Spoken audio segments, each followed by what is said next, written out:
আসসালামু আলাইকুম। আশা করি সবাই ভালোই আছেন আল্লাহর রহমতে। তো আমার শাকের প্রজেক্ট দেখেন, আমরা গত ভিডিওতে বলেছিলাম যে আমরা কিভাবে এই ক্ষেতের ভিতরে আমরা শাক রোপণ করব। এই যে কপি অলরেডি রোপণ করা হয়ে গেছে, ফুলকপি পুরা ক্ষেত জুড়ে দেখেন। এখানে আবার আপনার বিভিন্ন রকম শাক ফলাইছি অলরেডি। এখানে লাল শাক আছে, লাল শাকের সাথে এখানে পাট শাক আছে। গতকালকে সার দিয়ে আমরা কপি খেতে বুড়া দিছি, মোটামুটি এখন কপিটা লাইকে গেছে। তো আপনাদেরকে বলেছিলাম গত ভিডিওতে যে কপি রোপণ করা হবে এই জমিতে।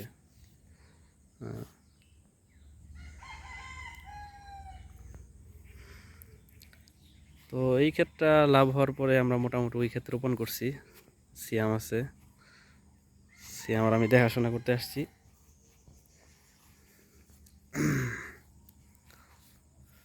ব্যাপারী গাছ অলরেডি বেচে দিছি আমরা, ব্যাপারী নিতে আসে নাই। পুরা ক্ষেতটা মোটামুটি 15,000 টাকার মতো বেচছি।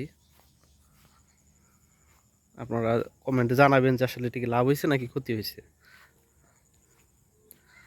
দেখেন কেমন সুন্দর গজিয়েছে শাকগুলো।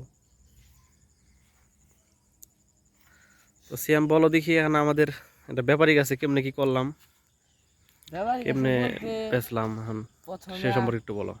প্রথমে আমরা এটা বুনছি, বোনার পরে জোগাড় করলাম, জোগাড় করার পরে এখন বেচলাম। তো বেচা আসলে প্রথমে ব্যাপারে দেখলো, দেখার পরে এখন দাম দর করলো, আমরাও দাম চাইছি। এরপরে 15,000 টাকা আমরা ক্ষেতটা বেচে দিছি। আমরা খরচ বাদে মোটামুটি আল্লাহর রহমতে লাভ হয়েছে। এখন আমরা একটু কমেন্টে জানাই যে লাভ হয়েছে না ক্ষতি হয়েছে। হ্যাঁ, সেটাই বন্ধুরা, আপনারা জানাবেন। দেখেন আজকের প্রকৃতিটা দেখতে অনেক সুন্দর লাগতেছে।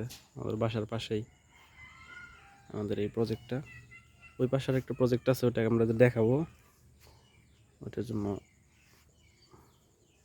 একটু সময় লাগবে ভিডিও পেতে আপনাদের। তো আজকে এই পর্যন্তই, ধন্যবাদ সবাইকে।